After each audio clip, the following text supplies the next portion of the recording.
Welcome back, everybody, to another episode of the Global Renaissance Podcast. I'm your host, Trevor Barron. I have a very, very, very special guest with me today. Like, when I think of Black excellence, this guy right here is the definition. The former president of Harvard Undergraduate Council, will be attending Harvard Law in 2 years. Noah Harris, welcome to the show. Well, thank you so much for having me. Yeah, it's great to be here. I'm glad you came through. Like I said, you do a lot of stuff, and I know you have a lot of insights. The conversation we had on the way here was dope. And so I really just want you to bring that to the camera now. For anybody who doesn't know who you are, can you go ahead and introduce yourself? Sure. So I'm Noah Harris. I'm a senior at Harvard. I study government.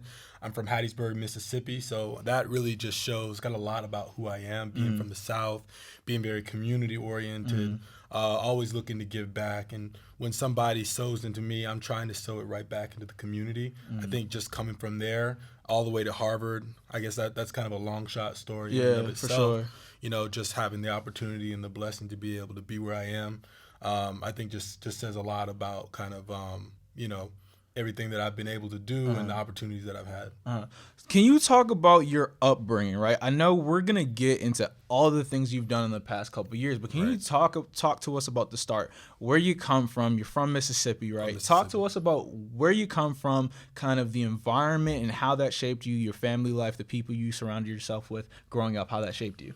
Well, I've had so much support just from the very beginning, from my family, from my community, from my school, from role models in my community. But I think it really just starts with my family, being able to give me the resources that I need to succeed, the love that I need to succeed, the belief in me, the belief to be able to push me to places where I didn't even see myself going.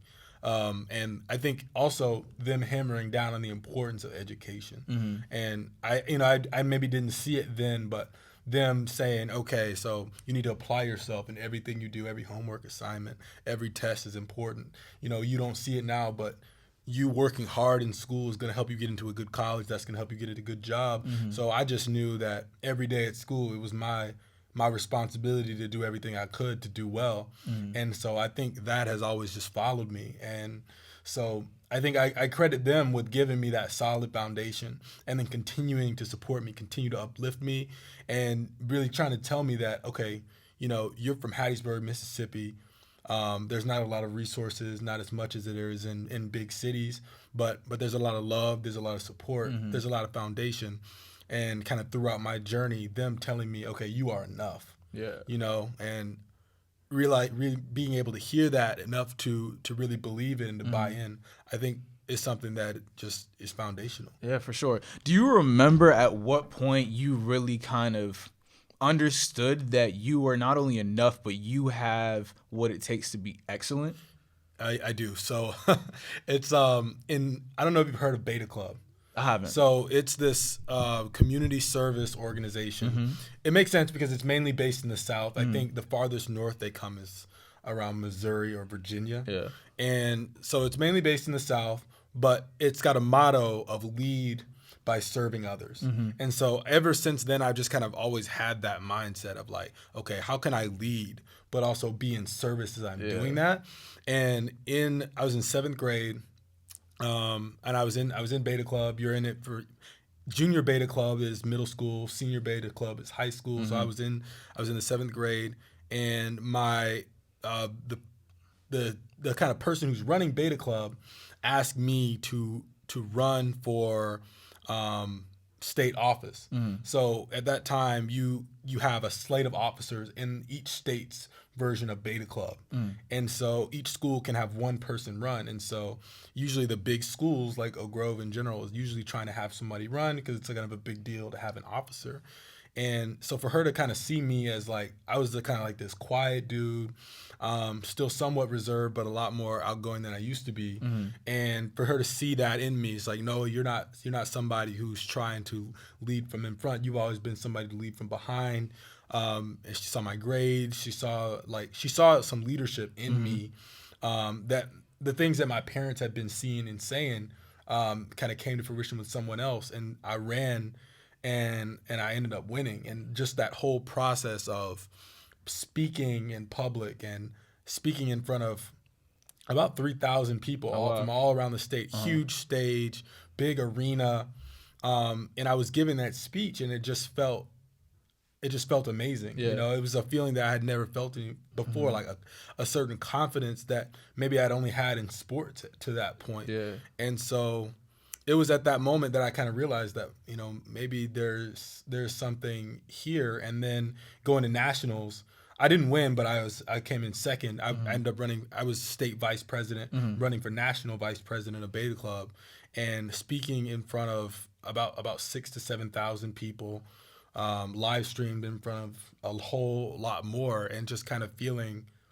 you know, weightless. And it was just something that I had never felt before, and to know that I was able to speak in public like that, to speak in front of large crowds, and that I enjoyed the opportunity to rally people and to be able to build something larger than myself while being in service was just a surreal moment. And so I kind of walked away from that having just a renewed sense of confidence that I had never really had in myself to that point, maybe outside of like the sports I played, like basketball, baseball, which I enjoyed to that point. Yeah.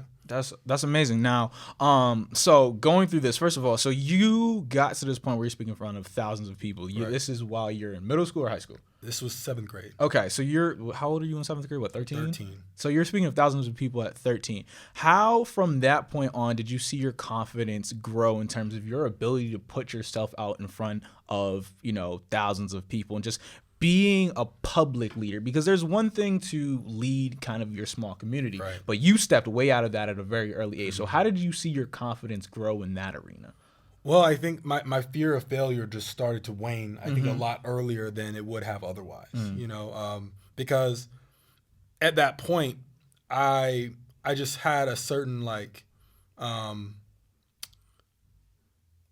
feeling that I would have an opportunity to succeed, and if I didn't succeed, I would fail going for what I wanted. Yeah. You know, and I think that was a major theme that I took from that, like, not having a real fear of failure, because if I don't achieve what I set out to achieve, I would be going for that. And if you don't go for that, then you can't achieve that. And so I really kind of started to see, like, the fruits of being kind of yourself and going after what you want. You know, also, like, getting a lot deeper in my faith. You know, I'm a proud Christian, but being able to kind of continue to double down on that faith, and to be able to give it to God, and also go back and have that belief in myself kind of through all of that, I think all kind of came together at that point. And just being able to have somebody else. So I'm still pretty close with her. That teacher, her name is Miss Ford, who gave me that opportunity and saw that in me. And then my parents always backing that up. I think it was just currency, because confidence is just something that can only be made. You know, you can be born with confidence, but it's something that has to be nourished. Yeah, for sure. And so that was a real blessing for me at a really young age. That's amazing. And so from, you know, all these different things that you were doing, middle school, high school, at what point, you know, college kind of comes into your kind of purview of, like, okay, I need to go to college. At what point? Go to college. Yeah. At what point did the focus become, okay, was Harvard something that, like, was that your number one? Was it just another school you were applying to? What kind of went into the decision to end up at Harvard? Harvard was really never on my radar. You know, it was just something that was not necessarily for me. It was just kind of something that was up there in the stratosphere. Yeah. It was on Mars and I was on Earth. If that makes sense. Like, for me, it was always these schools like Vanderbilt, Duke, that I was like, okay, if I have the opportunity to go there, like, that would be amazing. Because at that point I was still chasing this kind of like D1 sports dream, which I could have gone after. I ended up having about 4 offers, D1 offers coming out of high school, but they were kind of low. They were low major. Yeah. And I knew I wasn't going to the NBA. I didn't have that talent. And so I kind of just said, you know, that's not the path. And I still was interested in going to, like, Vanderbilt for for college because it's a great school, great sure. environment. I visited actually at a national beta convention that was in Nashville, and it was actually, I think that was ninth grade. So I visited in ninth grade, and I was like, this is a great school. If I had the opportunity to play sports here, that would be awesome too. But great school otherwise. And so it was always those kind of schools, like the kind of like the elite Southern schools that I was always interested in. And then I went to this camp, this law camp at Stanford. And I think this was the first time where I kind of knew where I was compared to like the national standard, which when you go to public school in Mississippi, you know what Mississippi kind of like average looks like, and you know you're doing well, but I really didn't know where the bar was nationally because I had never really seen anybody kind of have that type of experience before. So I didn't really know, okay, what do I need to do to even be competitive at a school like Stanford, MIT, Princeton, all of those schools. But I went to that camp, and it was my mom who pushed me to go to that, by the way, this summer before my senior year. And it's all kids from all across the country. They're teaching us how to be attorneys. We have this mock trial competition, and I win Best Attorney Award. And that was kind of another kind of like, wow, I didn't. These are some of the best and the brightest from across the country. A lot of people who've done mock trial competitively competing. I had never done mock trial. I had done debate, but that's not really the same thing. And so after the competition, I'm sitting around at a table with a lot of them, and they're kind of saying where they're going to college, what they're thinking. They're like Harvard, Princeton, Yale, MIT, Chicago, Dartmouth, Stanford. And I'm like, I'm not that different than them. You know what I mean? And so it was like a realization there that was like, maybe I need to expand my kind of viewpoint for what I'm considering here. And so I come home. Of course, my mom had been saying this the whole time. She's always been on it. My parents, they were like, "Oh no, you should look at Harvard." And I'm like, "Why?" At that point, I'm like, "Why?" Just for me not to get accepted. The whole like frame your rejection letter thing. And so at that point, it was kind of just like, what do we have to lose? And so we went on an Ivy League tour because I didn't even know what these schools were like. I just heard about them, like, okay, they're big names, but probably not for me. Harvard, Princeton, Yale, we toured all three of them. And we just kind of went to the Northeast, said what that was like. We went during the summer though, so I didn't know what I was signing up for. It was not warm. It was like July. It was not warm like that. You know what I mean? Not compared to Mississippi. No, definitely not compared to Stanford either. So it was not warm. And then I fell in love with Harvard for sure, even over Princeton and Yale, which are beautiful. And I think that at that point it was just kind of like, we have to get in still, but this was a nice trip to kind of see and get a taste of what it could be like here.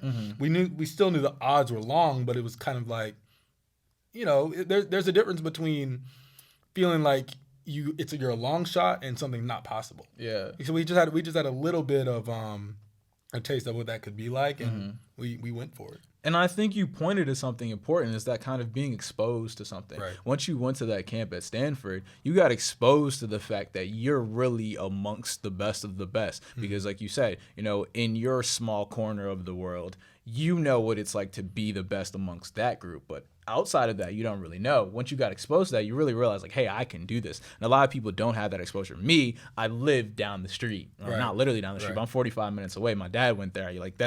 It was always something where I'm like, I can get there. But you coming from a completely different part of the country, you didn't have that exposure. But once you got it, you kind of recognized that you had it there. Now, what I want to talk about now is Successville, right? Because you wrote it between, like you said, you wrote it in between your the summer between your senior year and your freshman year. So talk to me about the book. What even inspired you to write a book at 18 years old? And what is it about? What did it mean to you? What was that process like?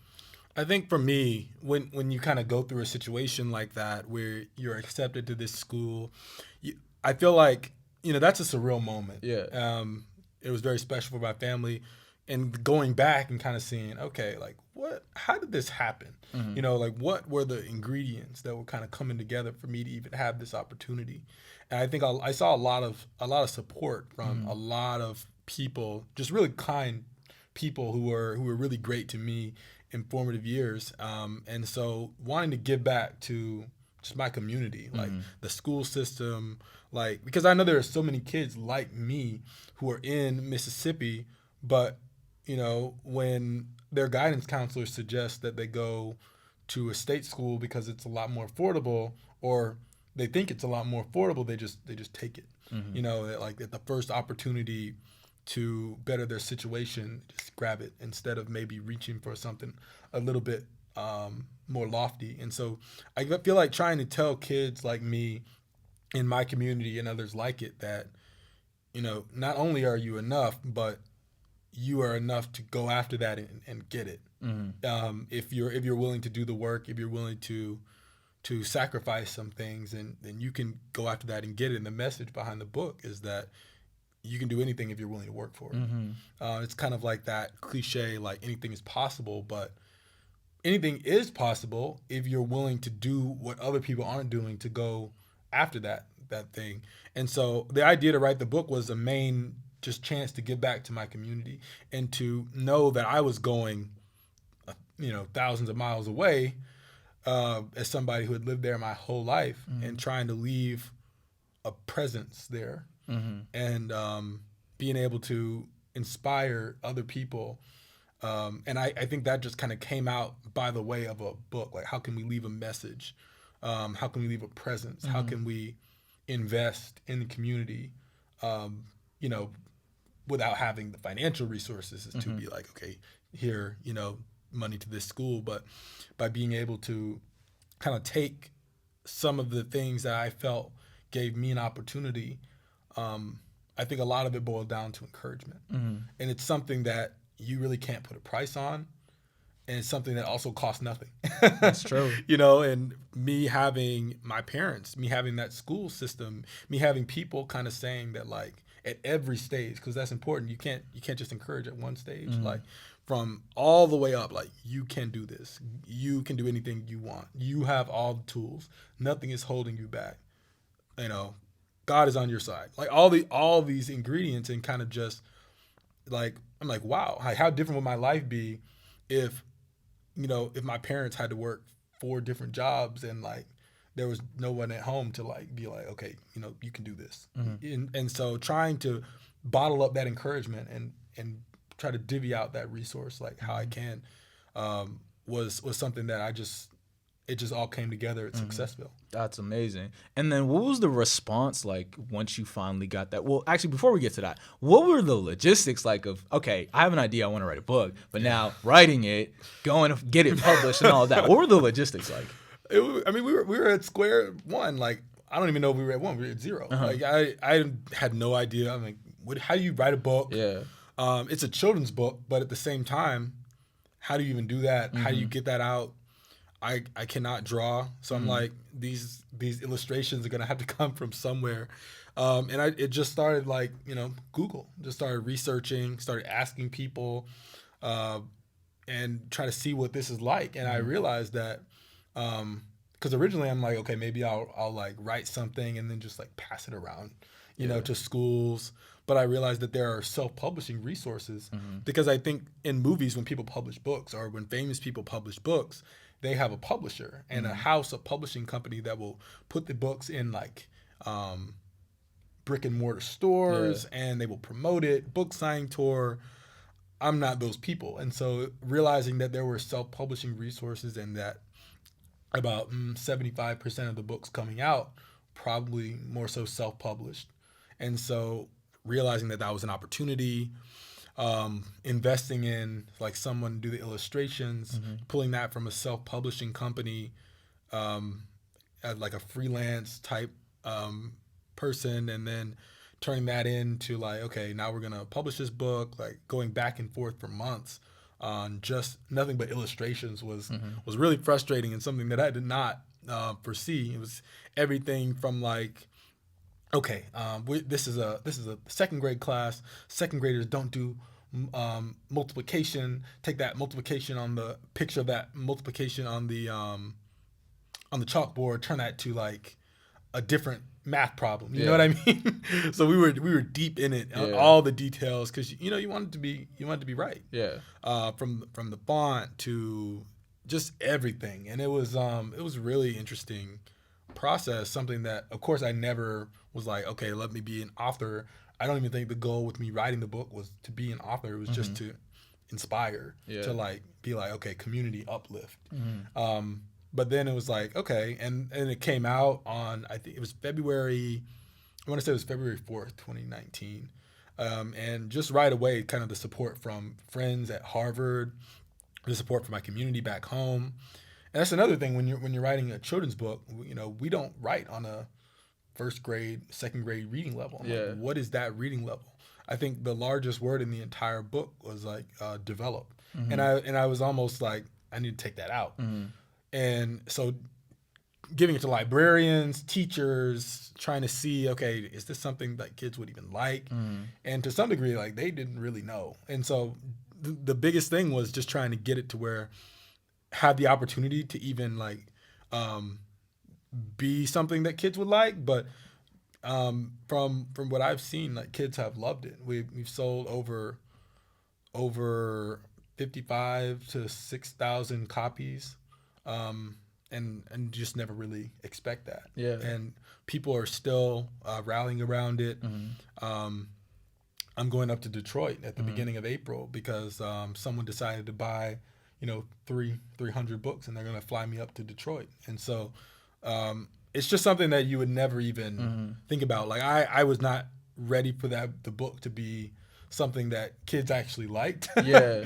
But that did happen. And so being able to see like the growth of it is really cool. But also even being able to go back home and either read it or do the whole like Successville production that we did a couple years ago. Haven't been able to do it since the pandemic started, but like, the road to success, like doing like a glow in the dark basketball dunk, playing the piano. So showing them that if you work hard, set goals, develop your talents, that whatever your goals set you on a path to achieve, whatever your gifts set you on a path to achieve, like that reality is your success. And then so like trying to show people that, okay, if you don't become a doctor, then that doesn't mean you're not successful. Like whatever you're talented at, whatever you're good at, when you achieve that thing, you have achieved success. And so really trying to make it more tangible as well. Yeah. I really appreciate that, because I think what a lot of people don't get, especially when they're young, is understanding that success can look different for different people. Right. And for you, having been successful in different ways, in different arenas of life, I think you are a living testament to that fact that, okay, for some people, getting into a place like Harvard might be the one success that they have, but you didn't decide like, I'm going to rest on that. What I'm going to do is I'm going to then write this book, then that book becomes a success, and you have success in different areas. So you're inspiring people now. You also, from a very young age, as you've spoken on, you've been in a leadership position. The book is an example of that, right? Your time with the Beta Club was an example of that. So you took that, and now, you became the first Black male president of the Harvard Undergraduate Council. Right. Talk to me about your decision to run. First of all, tell people what the Undergraduate Council is, and talk about the decision to run. Talk about what that meant to you for even like, okay, why do you want to do this? What was that process like? How did it feel to win that election? Talk about everything that went into that. Yeah. Well, first of all, when I got into Harvard, it wasn't like, okay, now let me try to thrive at Harvard. Let me try to succeed at Harvard. It was just kind of like, now I need to survive here. Yeah. Because coming in, I really didn't know really what I was getting into. I had never written a paper more than like 4 pages. When I did, it was almost always like some type of literature review or like on a book, like pointing out, certain aspects of like how the author went about getting their point across. And so I felt that to some degree I felt prepared, but there were some things that I just could not be prepared for going from like public school and Mississippi to Harvard. There's going to be like a gap. Yeah. And so my thing was, okay, how can I do well academically here, and at the same time, how can I make the most of this opportunity?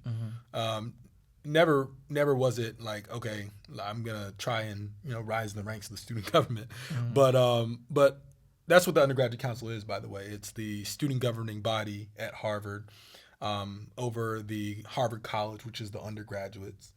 And so when I went to Visitas, I went in to the Undergraduate Council info session, because I'd done student government in high school, but so did most people coming in. But I was really interested in, like, okay, how would this be in college? Like, this something I might want to do.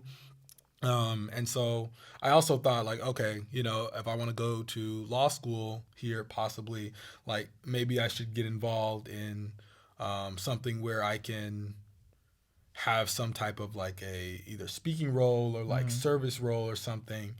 And so that was my kind of goal coming in, trying to see, okay, how am I going to be involved? What am I going to do? What are my interests? But I went to that info session. And I was really just inspired by, like, people like Kat Zhang, who's UC president, my freshman year, and just the joy that she had around, like, trying to make Harvard a better place. And for me coming in, I'm like, what problems could Harvard possibly have? Like, Harvard has to be this perfect haven of, like, education and diversity, and like, Harvard could do no wrong. And then I come in and I'm like, okay, there are some things to improve here, like some things that the students need. And so seeing that the budget was very significant. Coming in of student government in high school, we didn't have any money. We did some fundraising for maybe some events that the school would be having. We did some service projects. We organized homecoming. We met, and if there were any issues, we would talk to people about them. But that was really it. Nobody's really looking for real representation from us. And so to have that shift to people really looking at you to represent them, people looking for you to hear their needs, and for you to see a problem on campus and maybe have the agency or the institutional knowledge to be able to kind of go after that problem, was something that really inspired me. And, like, Kat Zhang, she like, here's my number, like, let me know if you need anything. And I'm like, this is the Harvard student body president, and this is, like, one of the nicest people I've met here. One of the first people to even say, as somebody who felt that they would need some help through this, like, just to even get started here, like, you need anything, And so I think that was really comforting for me. And I was like, okay, the Undergraduate Council may be a group that I want to join. And so realized the importance of first impressions, and, like, realizing that people coming in, like, they're looking for help. They're looking for people who will possibly, advocate for them and help them. And so coming in, like, that was kind of the part that I was like, okay, I could see myself here. I could do, this, be interested in this. And then I come in my freshman year, and, I decided to run because I'm still on that whole, like, go after what you want type of thing, despite I've never met these people. Like, I'm meeting some of these people for the first time, because the elections are, like, the second week of school, maybe the first week of school. And so you don't really know people. And the fields are huge. I think there were about 18 people running for 3 spots. And so it's insanely competitive. But I knocked about 500 doors in those few days. Started reaching out to people, and just tried to show them that I was passionate about trying to, like, close some of these gaps in the experience at Harvard that I didn't even know existed until talking to Kat and a couple other people, realizing that there are a lot of things that need to change at Harvard, and wanting to be part of that, and gaining, like, a real kind of passion, understanding for that. And I'd say, honestly, that whole process of just feeling like I could even be in that space, I'm like, okay, I'm lucky to be at Harvard. I'm blessed to be at Harvard. How am I supposed to now lead these exceptional people in student government? But I will say, I think the process of me even getting in there, and even having the I guess the confidence to even be able to run for that was probably more difficult than even getting elected president. Mm-hmm. So you've pointed to like a lot of things that upon my reflection over my 4 years there that, some of these things are super important. Like you talked about Visitas, which is the accepted students weekend. Right. And I remember when we were there, there was probably like 8 of us in one dorm room sleeping on the floor. It was like 8 black kids in this black kids dorm room. But like we didn't even care. Like we were sleeping on the floor. We were sleeping like, we had sleeping bags and whatnot. I was sleeping on the floor too. Yeah, but the camaraderie that we had, just being around somebody who was super welcoming. I remember the thing for me was the Black Men's Forum meeting where I got to be around a bunch of people in the same position where it's like a bunch of young black men who are succeeding at a pretty high level. Right. And just being able to exchange, we have similarities, we have differences, but that community. I think you've pointed to that and how it shaped you. And again, it's a level of exposure, but then you take things a step further is what I've noticed. Not only just appreciating things, but then trying to recreate that experience for other people. And I think that's a true mark of a leader, not just saying like, okay, these things happen for me and I'm appreciative, but then taking it a step further. In order to pay these people back, I'm gonna pay it forward. I think that's super important. Now, can you get into some of the work that you did as president of the UC? Like what were some of the issues that you noticed that you really set out to fix or try to alleviate in things that maybe people expressed to you, things you noticed on your own? What was some of the stuff you were proud of most in your time as UC president? Well, I'll say I'll start with a disclaimer at first because it can be hard for people who are listening and who are kind of trying to get a feel for what this is like at Harvard, because when you think about Harvard, you're like, why would Harvard students need help? People are rich, people are wealthy, people are famous, people have opportunities, people are privileged. But I feel like what people don't realize is that because Harvard's financial aid is so great, especially if your parents make less than $65,000 a year, you're going to that school for free. Yeah. And so they're giving opportunities for people to go to this school who might not have been able to afford this financially. But when they do that, there has to be some assurances, some gaps that have to be closed in the experience that are able to make it worthwhile. Yeah. And so I think that is where I was trying to invest. And that is where most of the work of groups like the Undergraduate Council and other service groups at Harvard are doing the most good, because they are trying to help those people who are first-gen low income, who are in marginalized communities, who Harvard was not originally built for, but Harvard's institutions such as the financial aid office for anything but tuition, for like the career opportunity center, like being able to just, okay, Harvard might assume that because you're at Harvard, then you can get a job. But that's not always the case. If people don't know how to do certain things, like they can't afford headshots, if they can't, they don't know how to make their resume, or if they don't have such and such mentors, there's a lot of gaps that I think the school does assume that people have access to and know how to operate with. Like if you're on break at Harvard and you have to stay on campus because you can't go back to a bad situation, okay, how are those people eating? It goes down all the way to that. Yeah. And like Harvard just like, okay, yeah, sure, you can pay for food every day, like $10, like you can for each meal, like you don't need help there, but people do. Like you don't need help for transportation, you don't need mental health resources, but people need those things to be able to not just be there. But I think it has to go beyond getting there, which is that original tuition, to being able to live a lifestyle that is sustainable there. And that's a big difference. And so I think operating in that gap is what we did. And so really being very resource oriented, especially during the pandemic, because pandemic's still going on, but half of our term was a virtual semester. Yeah. So really trying to stand in the gap on transportation, creating a partnership with Lyft, organizing it, and negotiating with the greater university. So not just paying for a partnership, but having something that's going to be there long term, being able to provide transportation, giving students, okay, you got $30.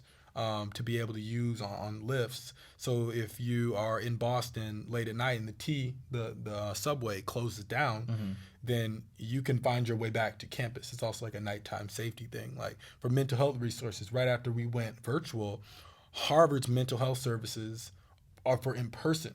And so those all just kind of collapsed during a time where people needed mental health resources the most. So we said, let's make this partnership with Headspace to be able to give over like 1,300 students a year-long mindfulness and meditation subscription to Headspace, so that to just help them through that situation. We did a very similar thing with storage, renting a whole warehouse for people to store their things, because Harvard said they're not providing storage anymore, a service that they had provided for decades. Rooms that people can't stay in for 4 years, so they have constantly moving in and out without a place to put their things. And so Harvard has just kind of said that's the undergraduate council's responsibility now.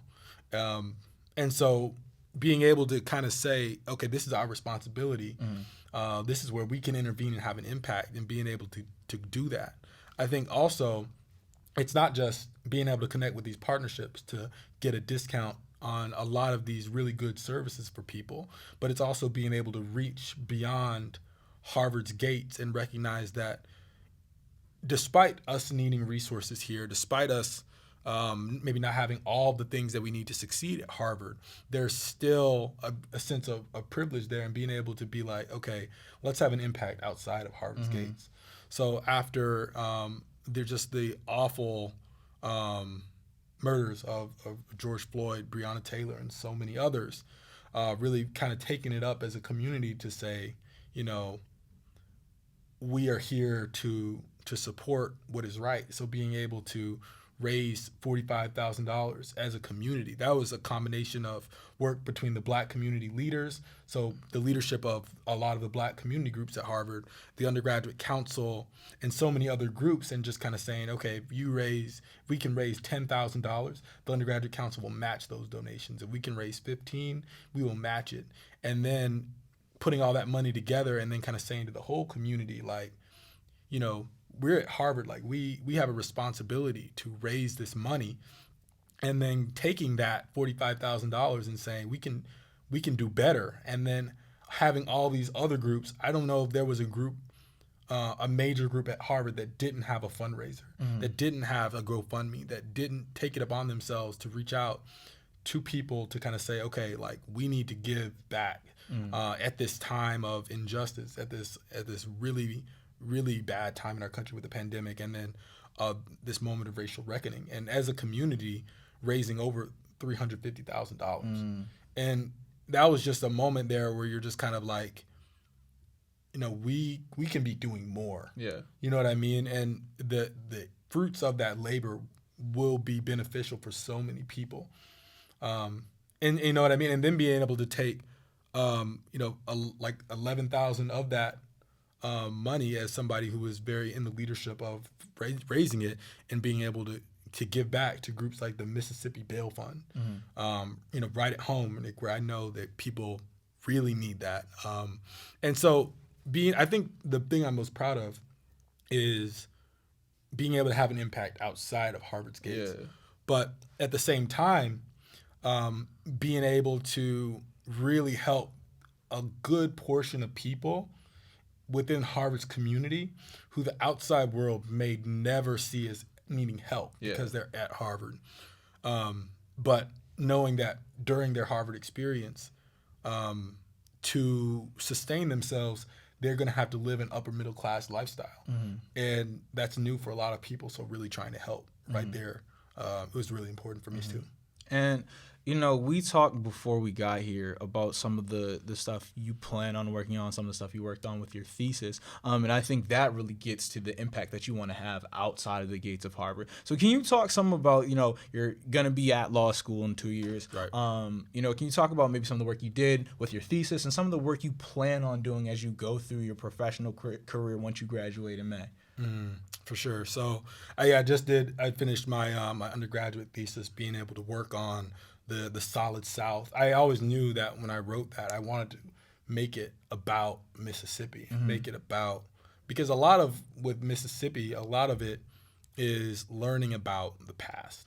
And so being able to go in and study areas that had most likely never been studied. You're not really allowed to say that in academic papers, but like, these areas have not been studied at this level, especially not on the very local level for things that happened over 50 years ago.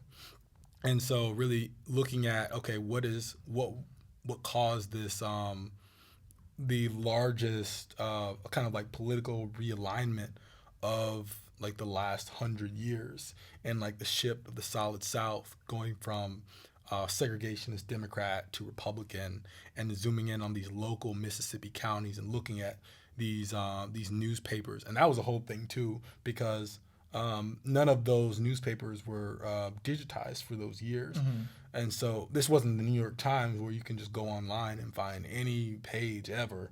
I literally had to go and take all these pictures of these newspapers. And so just even being able to give back those digitized copies of that newspaper, because as I was like flipping through that, like there were some crazy things happening during that time, like the JFK assassination, and like all the civil rights protest, and like I'm looking at a front page of a life-changing historic event, and I'm like, am I the last person who's gonna see this? Because it's just really hard to preserve documents like that. And so I think that was really special for me to do that project. But like you said, I'm going to law school in 2 years. I was accepted through the Harvard Law School Junior Deferral Program, which allows me to get accepted as a junior, but then take 2 years off to kind of get acclimated to the workforce, try to get some experience, and then be able to go back to law school with more perspective, more growth, a little bit older. So I think that would be a great opportunity.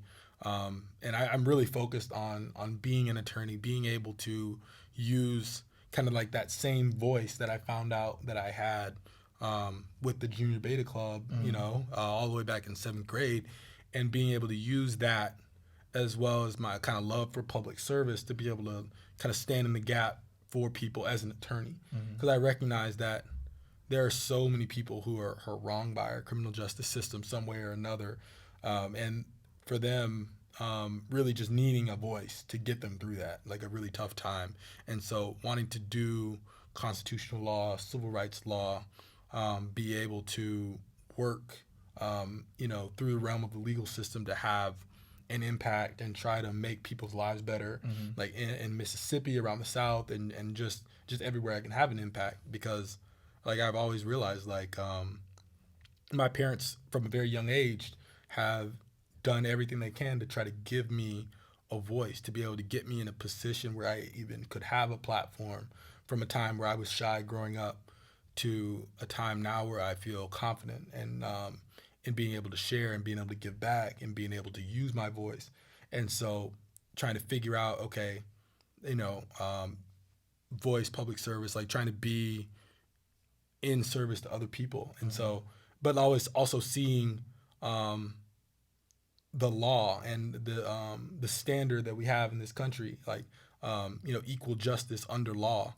And so really trying to, close the gap between what is and what should be a lot of the times is, which is equal justice, which is what is not always happening. It's it's not always happening. And so trying to make sure that, this country is better at the end of the day, and it's better for all people. Well, if there's one thing that I can say, and I'm sure anybody who's listened to this can say, you're going to have an impact. It's going to be significant. It's been evidenced by the things that you've done up to this point. There's absolutely no reason to think that you're not going to do it. So I appreciate you coming on and even giving the amount of value that you gave in this, 45-minute hour conversation. Where can people find you and connect with you and see what other work you're doing? So on social media, I think all my social media is Noah 10 Harris, like Instagram, Twitter, TikTok, and I think I'm always trying to like, tell my story through that, and always trying to do what I can and to make sure that I'm living like all these opportunities that God has given me that I have worked for and earned to be able to use that to the highest extent.